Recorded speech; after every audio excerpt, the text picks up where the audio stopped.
here to stay. Hey, had to get my family straight, you know. And shout out to everybody in TDC, man. Mama, I love you. From the beginning. Look. Remember when I first got out, I sent the world a post. And for a year I sat and chilled, had niggas thinking I went ghost. Had these rappers out here brave like they really out to smoke. I spent that time to spin their grave because I know how shit gon' go.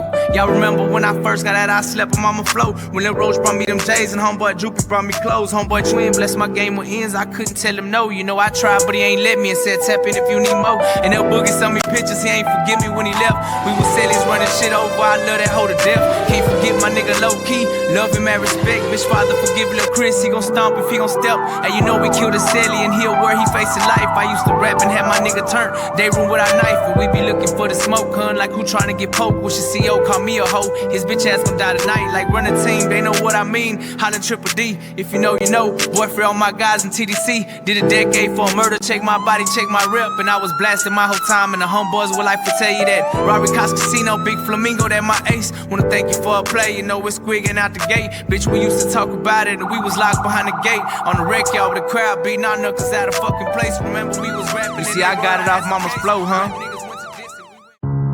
Everybody has a turn back moment. You have a moment where you can go forward or you can give up. But the thing you have to keep in mind before you give up is that if you give up, the guarantee is it will never happen. That's the guarantee of quitting, that it will never happen no way under the sun. The only way the possibility remains that it can happen is if you never give up no matter what. Hey, what it is, Triple D Dante? Y'all stay tapped into Outside Looking In and fuck with it. Realest.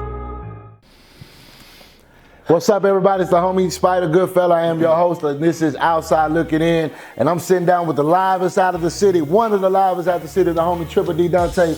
Man, look, check this out, man. Introduce yourself. Let everybody know where you from and what you got going on, man.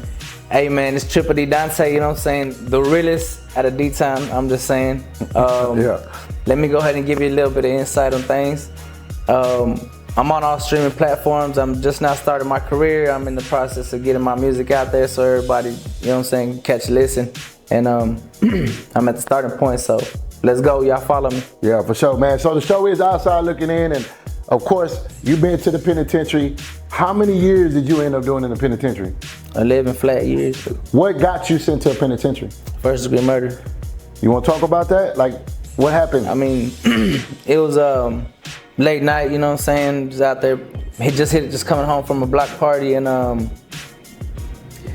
things just, you know what I'm saying? We ran into a apartment complex and this cat's talking shit, you know what I'm saying? And one thing led to another, and it's, you know what I'm saying? It's either me or him, and I made the rash decision to, you know what I'm saying, do what I did, and they got me first degree murder in 12 years. I ended up doing 11 flat. You know what I'm saying? Now, have you ever been in trouble before you got to this point? Yeah, I had a couple run-ins with the laws. I had a couple felonies, did a couple loose derrick time, new hottest time, Decker time, just a couple months. So you were already kind of starting to get familiar with the, in and out of jail, the system and everything. Yes. So let's go back to that night, man. We talk about you getting caught up in that situation. Now, were you initially apprehended on the scene? Did you get away? Let's talk about that. How did you end up getting caught, bro? I ended up getting caught because my name was mentioned when somebody else got locked up. And I thought it was my co-defendant the whole time, but it really wasn't. You know what I'm saying? It was a relative of mine. But I want you to feel that pain going through your body. And as pain leaves your body, guess what's gonna take its place? Success. And when that thing tells you to quit, you look at it in his eye and say, I ain't going nowhere. I will break you before you break me. You will not defeat me. You will not destroy me. I'm unbreakable now. They want to see if it's what it is, what everybody thinks it is, what the movies say it is. Yeah. Now, they get a rude awakening, you know? Were you one of those young guys that was ready to go there and establish himself? Hell yeah, I knew wanted to put his, you want to put your footprint on this place. when you get off the bus, I know typically people start to rush you and hit you up and everything. Is that some situation that you went through? So you jump off the bus and you know what I'm saying, you walk up, you see people on the rec yard. First thing they do is they see the bus coming in, they like, hey, what's up? You know what I'm saying? Where the homies at? You know what I'm saying? And then you got, you know what I'm saying, the Bloods, Crips hitting up whoever, everybody's finding their people. Get their people in and figure out who's who, you know what I'm saying? Yeah. You get your heart checks, you get, you know what I'm saying, you check your paperwork, you filter, you screen out, you shake out the bullshit. So are you saying that day one, you end up getting there and got your heart checked that day you got there?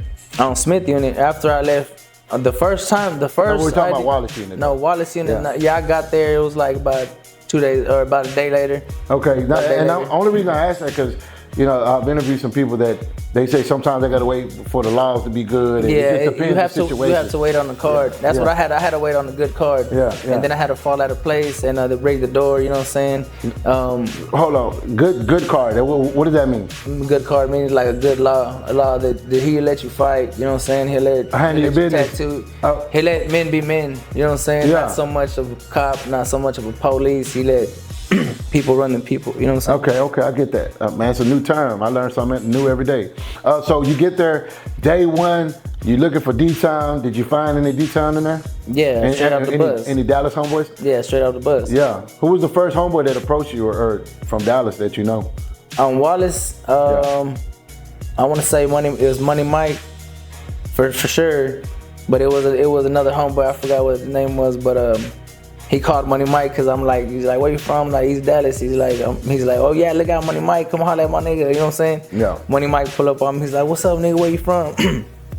We start chopping it up, whatever. And he's like, all right. He's like, whenever you come in, he's like, go holler at Wicked or somebody like that. And I was like, all right. So I went and checked in. You know what I'm saying? Got there, gave him my paperwork. They figured out what it was, how much time I got. They ran my number on a Jag. They're like, he's good. They're like, wait till tomorrow when it's good, whenever the law is good. And let us, you know what I'm saying, thump. Let us punching. The way you're explaining this is literally sounding like a movie. Did that feel like a movie to you? Because I'm talking about you go in there, these guys are running your paperwork like you're doing a job interview, man. Yeah, it's an organization. Yeah. You know what I'm saying? It's a big community. It's like prison is another world from this world. So we have freedom and shit, and there you can't run from. You don't have freedom. You don't have no say. So everybody's the same person, no matter how much money you got. It don't matter how big you are. Everybody's the same person wearing white. You know what I'm saying? And motherfuckers gonna lick at some shit. So let's talk about day two. You end up getting your heart checked. What was that? What did that look like for you on the Wallace unit? Oh, it looked good on my resume. I did the first. It was 5 rounds. Cause I put up G4. I had got into a fight on my transfer unit. I ended up getting shipped off. And what that means you pulled up medium custody, right? Yeah, I put up G4. And that's whenever I was behind the gate. You know what I'm saying? Everybody's like, whenever you come out, just holler at homeboys or whatever. You pull up to Wallace like that. You know what I'm saying? Then you get out, chop it up, be in the day room. Then they put you in the housing or the block you're gonna be on. And that's what they did with me. So the 5 rounds with 5 different homeboys? Yeah, all right, so in the heart shake, it's 5 rounds. The first round wasn't until it wasn't until you fall. I didn't fall, so they called it at like a regular 45 second. And then they like, you good, everybody's good? Yeah, okay, go again. A homeboy, you know what I'm saying, I dropped him in my check. He fell, you know what I'm saying, P-Town stopped it, he's like, get up. We went again, and then another round, and that was it, you know what I'm saying, so. Yeah. All in all, I stood up. Yeah. All in all, how long would you say that you had to run your phase, your heart check? Shit, I couldn't tell. 5 rounds, man. That sounds like a lot. I couldn't tell you. See, G4 was more because they know youngsters are coming in. You know what I'm saying, hot-headed, so they're more clamped down on that shit. So they don't want you coming in bothering these motherfuckers that been here for some years. Yeah. We got some shit established already. You young motherfuckers coming in, you know what I'm saying, this is where we clamp down on you. So it was G4, you pull up G4, it's them 5 rounds automatically. You don't care who you are. Now, would you say they try to break you, bro? I mean, that's the whole idea of the heart check, right? A lot of homies. You know what I'm saying, they do that. You know, I'm not gonna say they tried me like that, but they threw some hitters on me. You know what I'm saying? Yeah. I shined in my shit. So. Yeah. Now you said you shine. Shine like a diamond. I have heard there's a no shine policy in the penitentiary, man. How come that didn't apply to you? I mean, shit, it applies from, I guess, you know, I've been in what, 3 different 5,000 man units? Yeah. I still stiff on mine. Yeah. You know what I'm saying? So, I get that, yeah. In every heart check I had, you know what I'm saying? Yeah. And some motherfuckers don't make the cut, shit. Now what ends up happening to some of those guys that don't make the cut, bro? I mean, shit. What have you seen happen to them? A variety of things, you know what I'm saying? They get extorted, they get smashed off the unit, they get sent to hospital, they get care flighted, they get stitches, they get everything, you know what I'm saying? It's just they're like property of other people, you know what I'm saying? It's a sad story. Yeah. It's a sad story. But it's the reality, and it's some people's life. Some people go down there thinking they're a stiff dude or whatever. They get that reality check, you know what I'm saying? They start riding, you know what I'm saying? They don't have nothing that is theirs. All their shit is somebody else's now, you know what I'm saying? And you have to watch clothes, you have to do a bunch of shit. You get beat up, you know what I'm saying? It's just, you know what I'm saying? Chavas get that. You basically become a chava. That's what they call it. Yeah. The terminology is a chava. Yeah, I've been hearing that term since I've been doing the interview and whatnot.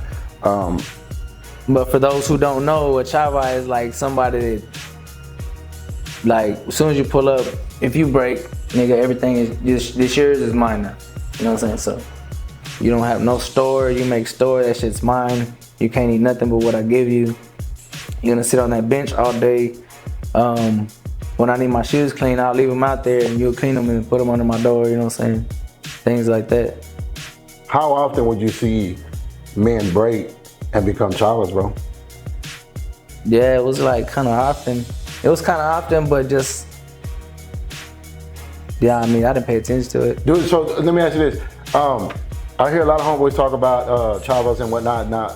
Are the homeboys, the blasts or whatever, or tangos, are they one of the main people that have chavas, or is it just all around in the penitentiary?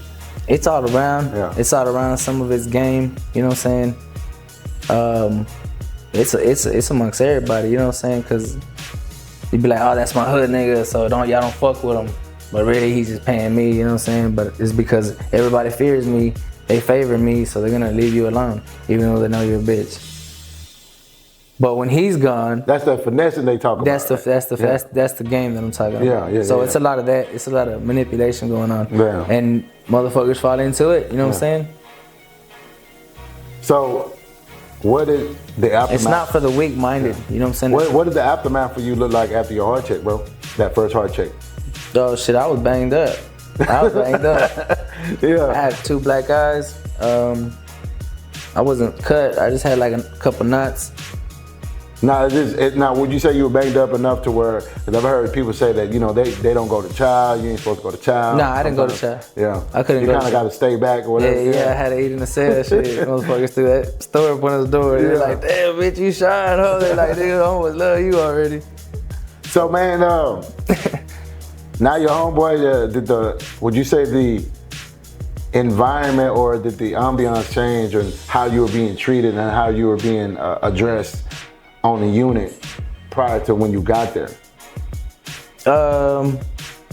Cause you say you shine. Yeah, you say you shine. You don't. People had already heard about me because, like I told you, I did 2 years in county. You know what I'm saying? And in them 2 years, people were already. I was talking to people already going. I was like, y'all wait for me. You know what I'm saying?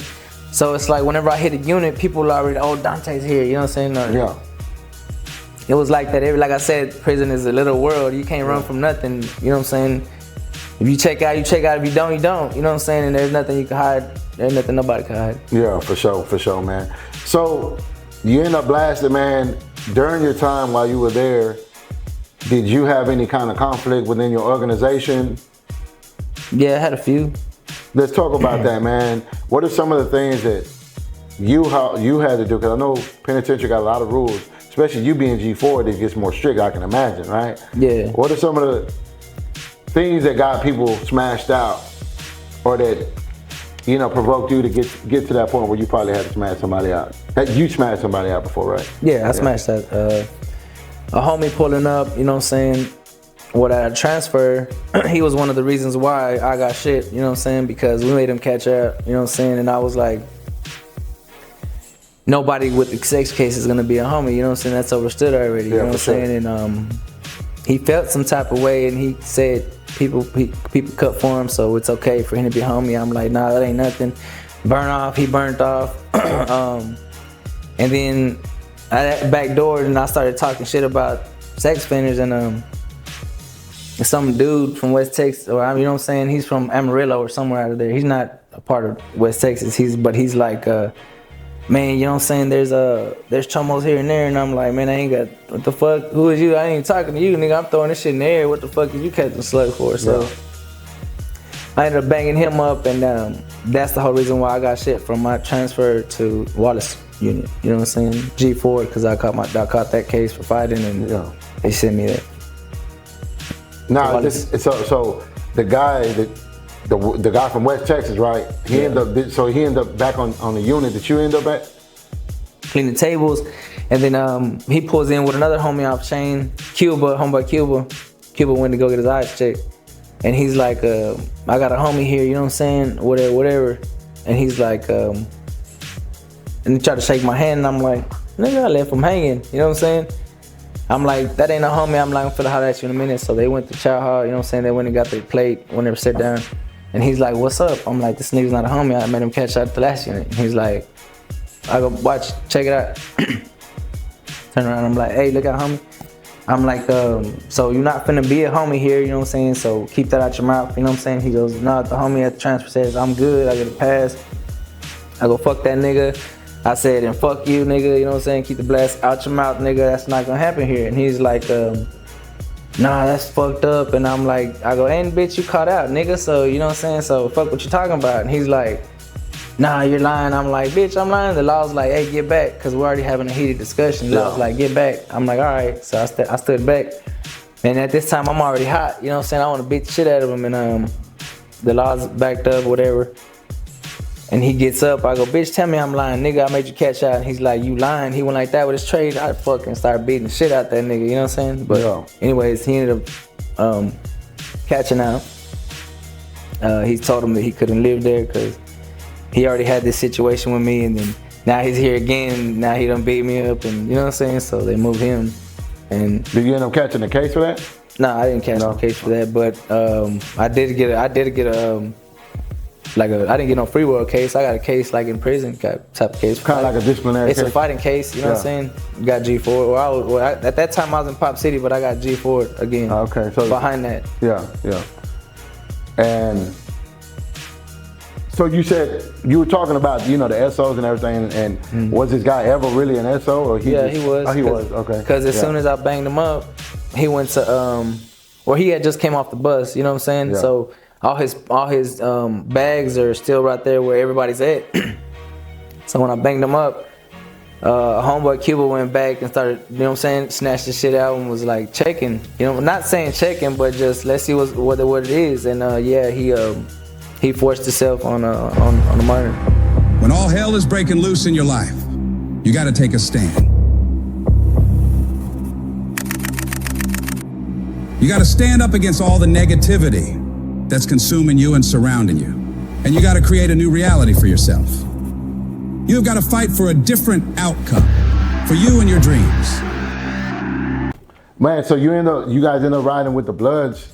Did that stir up any kind of racial tension on the unit? Like, because typically that might, you know, Mexicans fighting with blacks usually kind of stirs up the unit to create a race division and it's like, I mean, race riots. it's like that, you know what I'm saying? Like, I'm not gonna lie, in Texas it is racial, you know what I'm saying? As soon as you put up to whatever fucking farm you go to, it's who is your people, you know what I'm saying? You get to your people first. That's it, that's all, you know what I'm saying? And shit, you go to your people, you know what I'm saying? You check in, and then your people tell you, you know what I'm saying? This is how it goes. But pretty much for the most case, blacks and browns fuck around, you know what I'm saying? Yeah. We rock pretty tough. Like I had, even after all this shit, you know what I'm saying? everybody was still good because we had a big ass fucking gang meeting, you know what I'm saying? All the heads, everybody's like, what happened, you know what I'm saying? Is it gonna finna spiral out? I'm like, shit, unless anybody else gets involved, you know what I'm saying? They're like, but everybody's good, you know what I'm saying? But it's always been like, there's always been respect, and even with the Bloods, you know what I'm saying? Now, is there ever any tension amongst white organizations? Do even white organizations have a voice based on your experience, what you've seen? They do, but like depending on what you're talking about, they have their voice, you know what I'm saying? But it's not as big as everybody else's voice. It's not as big as the black voice. It's not as big as the Mexican voice, you know what I'm saying? Mm-hmm. Now, is there a white TV? No. No, so white boys are forced to watch whatever the blacks and the Hispanics are watching. Yeah, they're gonna, I mean, they can mention, hey, can we watch this? You know what I'm saying? But it's pretty much, it's pretty much the Mexicans right now. Yeah. There's pretty much a black and a Mexican TV, if you want to put it like that. Because there's Little Mexico, Little Mexico, and there's Little Africa. Yeah. Then that's just what that is. There's sports TV and there's movie TV. Unless the Cowboys and the Houston Texans are playing on the same day, then there's gonna be 2 sports TV. Now, during your time down, have you ever seen any white guys try to change the culture or the structure, or try to, create some kind of chaos to try to change what's going on and rewrite the rules?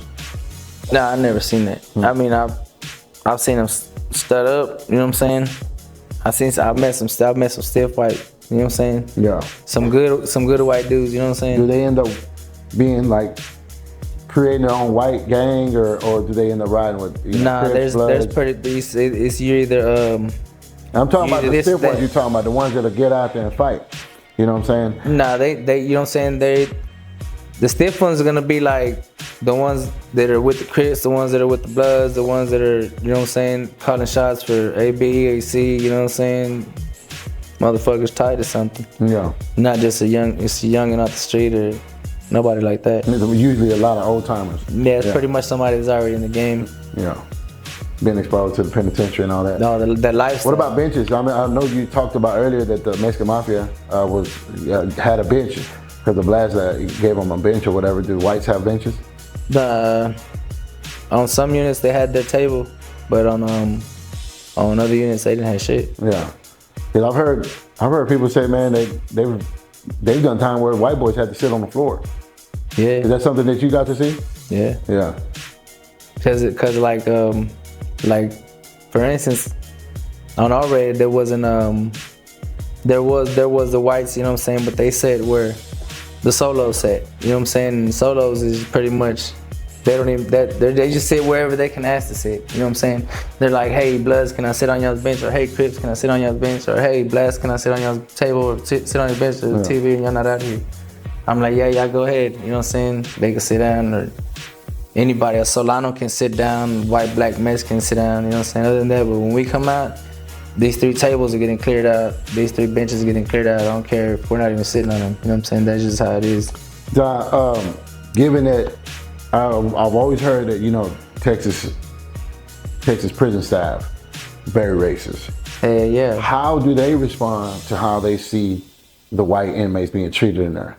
Shit, they try to take it out on us. Yeah. So, I met some real fucking honky racist ass bitch niggas, white boys, you know what I'm saying?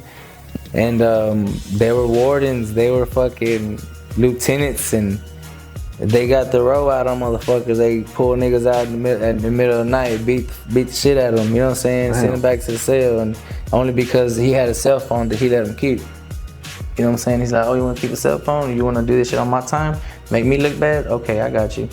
Nighttime come around, get them pulled out, you know what I'm saying? Tell them, you know what I'm saying, it's gonna be a one-on-one with the lieutenant that don't like you. He's like, all right, bet. End up getting sent care flighted, you know what I'm saying? Get into the cell, and then end up getting care flighted from the cell out. And they're like, what happened? Nobody knows nothing. He got into an altercation whenever they brought him out to go to medical, is what they say. You know what I'm saying? Things like that happen. So you got racist laws like that, you know what I'm saying? That shit's real. Now, during your time down, how often did you see inmates put hands on laws? A few times, shit. Yeah, I seen a officer get hit with a fan motor. A fan motor? Mm-hmm. In the day room. Over what? Like, they what went happened? So this psych patient, you know what I'm saying? But he don't fuck with nobody. He's real quiet. He keeps his house clean as a motherfucker, you know what I'm saying? He's a good dude. He just watches TV, don't fuck with nobody. And this bitch came, she was a female who got hit, and she comes in fucking with him, and he's like, "Ma'am, I'm sorry, but I don't fuck with nobody," you know what I'm saying? And she's like, "Yeah, we're gonna come." Black guy? Hispanic? No, he was a white guy. White guy. White guy. And he's like, "I don't mess with nobody, ma'am." And she's like, "What the fuck were you doing in your cell?" He's like, "Nothing, I was cleaning up." She's like, "Nah, motherfucker, you were jacking off and whatever." But he's not anybody like that, you know what I'm saying? I mean, I don't know the case, I wasn't there, but what I did see is they pulled him out the cell. They had an argument, they pulled him out the cell. And cause he was right in front of my cell and the table's right in front of mine. So I'm at the table and he's like, he comes out, they bring him to D space, they shake the cell down, she comes out throwing all his shit out all over the run, his cup and shit, and he's in there fucking, he's like, "Bitch, blah, blah, blah." She's making a show about it. He's all pissed off in the D space. So whenever they roll the door, she immediately comes out talking shit, woo woo. And in his bag, he had a fan motor already ready with, you know what I'm saying? It's just something you keep in the day room in case somebody fucks with you, you have your protection. Yeah. He had that in the day room and she didn't know when he came in, he got that bitch out. God is talking to you. He's showing you something that he has for you. You got to understand how good God is. He ain't playing with you. He the real deal. He created you, and then he even showed you what he got for you. You gotta start believing in your imagination. You gotta start talking to him about these stuff you be seeing. Stepping out with a felony, you know what I'm saying, is another thing too that I'd like to touch on. That stepping out, whether you served your time, you know what I'm saying, you still can't get a house without it reflecting on your background. You can't get a job without it reflecting on your background. And you know, things like that is essential for living. So you can't expect me, a grown man, to get out and support a household, a home, a baby, you know what I'm saying, a car note and things like that. If I can't even get a job, if I can't even get a house, if I can't even get accepted into communities because of my history that I served time for, justice. You know what I'm saying? So going into prison and getting into trouble and things like that, those are also things that you got to worry about when you get locked up.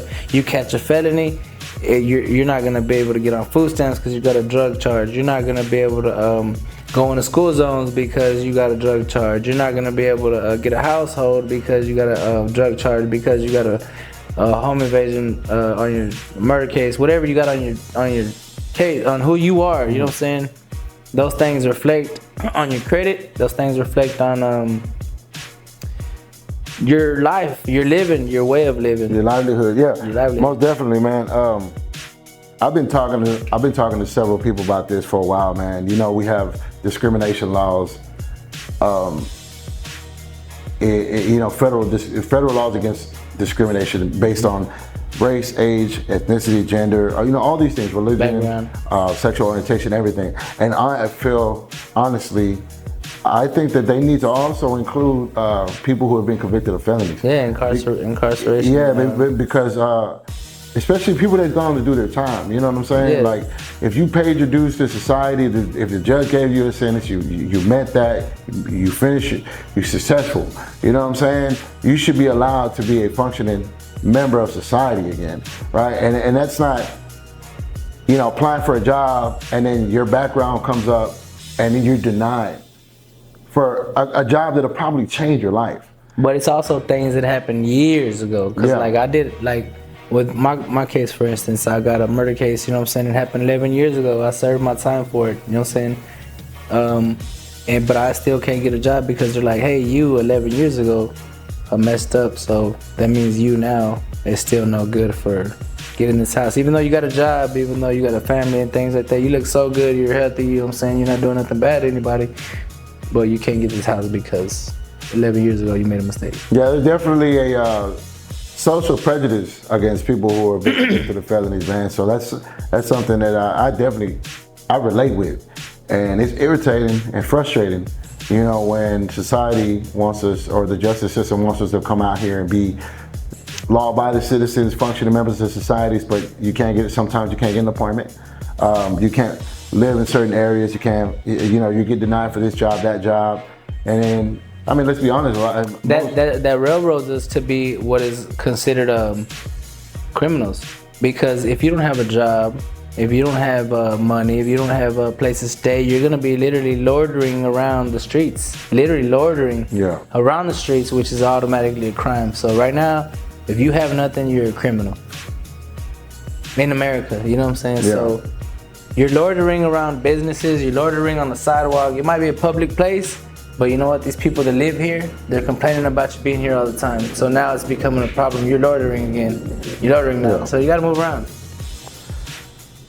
Well, let's talk about your progression, man. What did you end up coming home to do as far as work goes? You finally got yourself established. You talked about transitioning from your mom's, your dad's. Now you have your own home. You have your family. So the day I met my wife was the day the next day I went to work here for the first time, and I picked up where I left off. I was doing HVAC commercial install, and I picked up on that. I knew what it was. I had the tools for it, and there I was. As soon as I had the job opportunity open, I went to it. Started working. You know what I'm saying? And then from there, I built up, reading blueprints. I learned the job more fluently.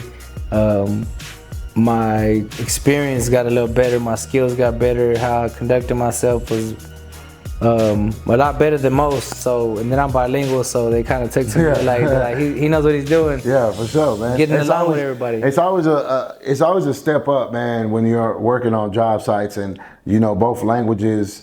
I mean, it's no secret. A lot of raza work in those environments, so it's great for you, and it's great for the company for you to be able to translate and to be able to mitigate between the employee and the employer. Yeah. So that puts you in a good position. Now, what are your expectations for the following coming years? I know you're doing music, and you're also doing the HVAC, which I mean, I never ever shy away from telling people how good you are of an artist, man. You know what I'm saying? Really. And what are your plans for the next couple of years? Let's say for the next 5 years. What is in store for Dante Triple D? The next 5 years, I'm gonna see myself living in a bigger house. I'll see myself doing more shows. I see myself with my family still, getting into these movies, acting, and if need be, you know what I'm saying, I'll keep my construction job. Yeah. Where can people find your content? Where can people find your music? On our platform. How can people get in contact with Dante Triple D? Look up Triple D Dante on Instagram, Triple D Dante on YouTube. Check out my channel. I got I'm starting to get my music up. I'm starting to get everything situated, and I got a lot more in store for y'all. Promise. Now, given this whole this old experience, going through that night, from that after that party to that incident, the tragedy that got you sent to the penitentiary, going to the penitentiary, what has it taught you? It taught me that everything that you love is nowhere in prison. What is some good advice, some good words to maybe encourage somebody that watches this to not follow in your footsteps or try to avoid the chain gang? Man, chain gang, avoid the chain gang at all costs. At all costs. It's nowhere, it's nothing to brag about, it's nothing cool, it's no place to be, it's just a dumpster, man. You know what I'm saying? You don't wanna be led there by anything that you think is temptation, because you just gotta make a right decision. You gotta make a right decision. And the right decision is not dealing drugs, not committing no crimes. It's It's not hating on anybody. The best thing you can do is get money legally, get a job, do right by your family, love yourself, and then love everybody else around you. Love life. And you're gonna see how everybody else loves you back, how life loves you back, how the universe loves you back. Righteous, yeah.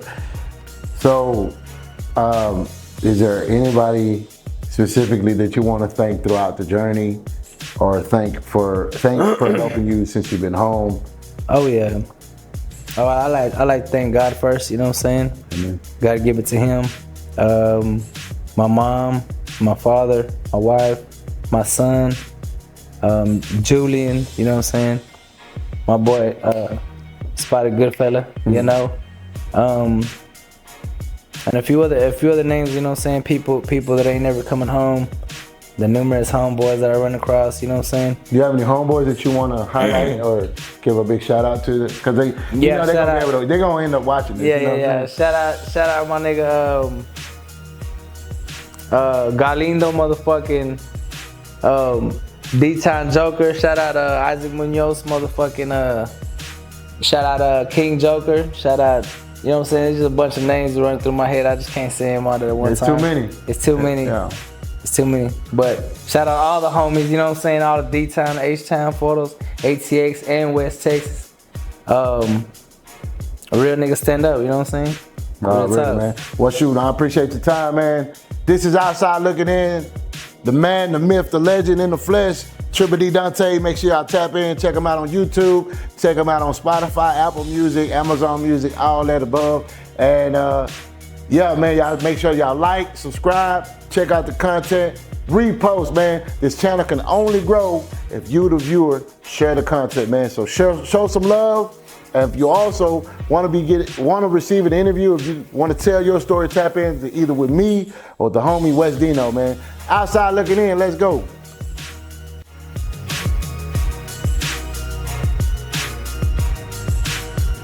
Thank you everybody for tuning in to Outside Looking In. Season 1 was a blast, it was a great experience.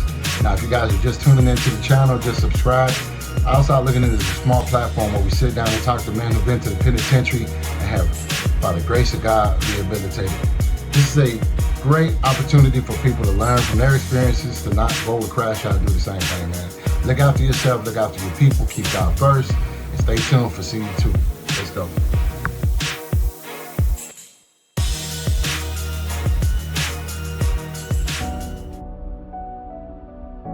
Shit, beach right now, nigga. Shit, we on lockdown right now over here on Tilford. But shit, everything went on pause right now. You know what's going on. I had got locked up for throwing a soda can at the boss man. And I know there's Cofield, nigga. Who you got over there, bitch? I'm trying to holler at one of them hoes over there, homeboy. I'm shit, nigga, on God. Where we at, though? It's Big Lando. It's the Outside Looking In. Tap in. What's up, baby? This your boy Grim, watching Outside Looking In. My boys tap in. Hey, what's up, man? This your boy Judge, man. You watching from the outside looking in. Tap in. Man, it's your boy Problem on the mic, and right now we with Outside Looking In. Y'all tap in. Let's go. What's up, homeboy? Big Time said he don't see no hoes over there no more. What's up, everybody? The homie Spider Goodfella. Y'all watching Outside Looking In. Make sure you like, subscribe, and hit that notification button, man. Let's go. You know, the H-Town. You watching Outside Looking In. Tap in, show some love, baby. Like and subscribe.